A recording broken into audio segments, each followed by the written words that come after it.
Alright, what's going on, everybody? My name is Jeff, and welcome back to the Young Black Geek channel. Today we are talking page 26. I believe we're on 26 of Black Clover. And I'm digging this. I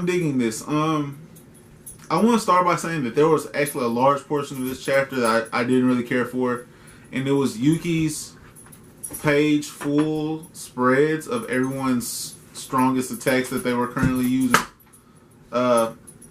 Mayhem is out right now. That would be my dog Call. He is biting on shoes and toys and stuff. So if you hear background snaps and things, that's my dog being out. But it is what it is. Hey, drop that. But Asta. So Asta is what drives this chapter, in my opinion. Mainly his interest for, or him being so interesting to the guy creating these zombies. And they are zombies, even though we haven't had that confirmed yet in a chapter or in a page, I guess. They're human-like features, and the fact that they can get cut or slashed by anyone not Asta and get right back up. They're zombies. They're Black Clover zombies.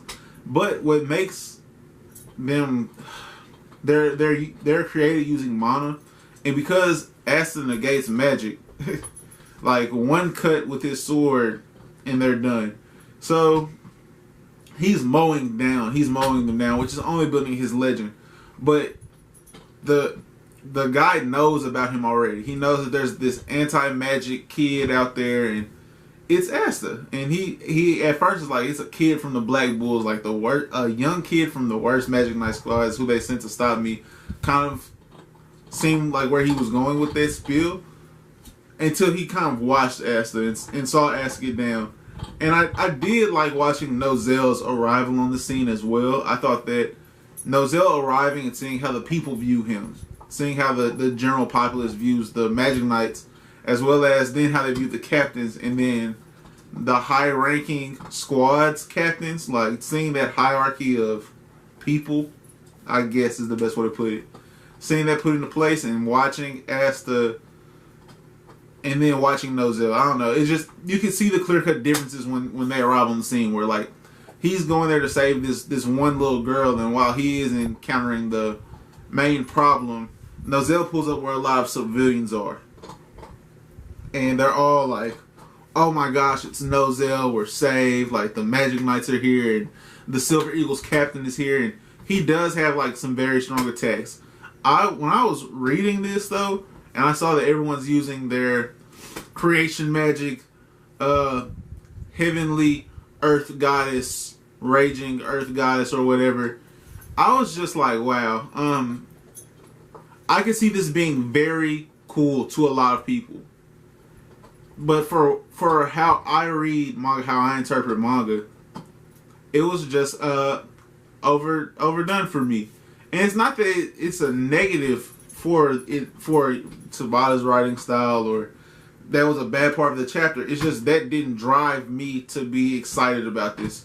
I was excited with what's going on in the background a little bit more, where there's an awareness of Asta already going on.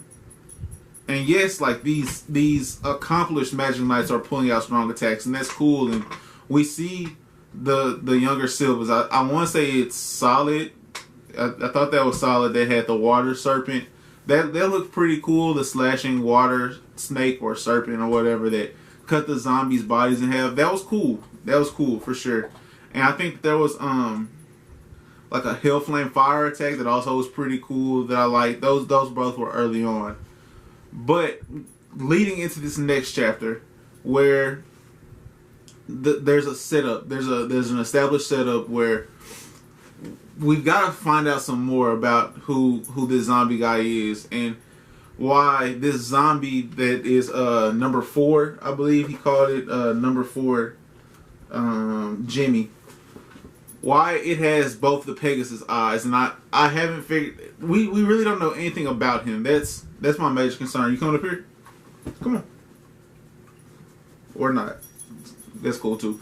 But we really don't know much about him. And on top of not knowing much about him, he came out of nowhere too. So there's a lot of questions about him, and I get that is kind of like Tabata's calling card, where things are happening right here and right now, and then we'll get you the information dump later, which has worked. I mean, it's successful for me, but I personally am ready to learn more about him, what his grudge is with the Flower Kingdom or the Clover Kingdom in general, and why he just randomly pulled up, why, just a lot of whys is what I'm needing. Come on.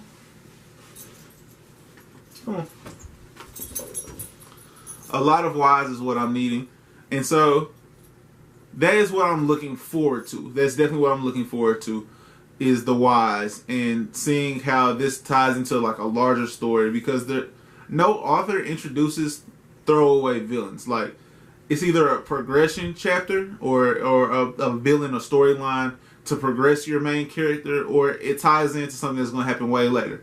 So without doubt, Mars will tie back in later. He was there to serve. His purpose was to introduce us to the fact that there are other kingdoms out there. We got the Diamond Kingdom. We understand that they are experimenting on mages and witches, I guess, female mages. So that was like a big part of Mars's character, a big part of his why, his reason for being in the story. What is this guy's reason? Why is he here? I'm ready for that. This chapter was a 3-fire emoji chapter for me. It was intriguing, but a lot of it just being tied up with big attacks didn't do it for me. This guy though, especially with the double Pegasus odd villain, and just understanding what his grudge is and why he's so set on destruction. And also he has some very interesting dialogue where he kind of refers to people who don't understand him as sinners, which leads to like this a spiritual background, a faith-based background, and maybe him elevating himself to a higher standing than he actually is in. I don't know, but I would like to know. But once again, 3 fire emojis for me, guys. Like this video if you liked it. I know it's a little bit shorter, but there wasn't a lot for me to really dig deep in on this chapter. I mean, the attacks were cool and all, but it just wasn't a lot for me. I will ask this in the comment section below. What stood out to you in this chapter, if you were a big fan of this chapter? I understand that there's things going on that set up later, but I'm not there yet. So what in this specific chapter stood out to you versus what implications this chapter has going forward? We'll worry about that when we get there. Subscribe if you're new to this channel, and hit the notification bell so you'll be ready to click for more Black Clover content, as well as other videos that come out on this channel as well. Have a great rest of your day, guys. Call you chilling. Good? Thanks. Thank you for that. Alright, guys. Peace.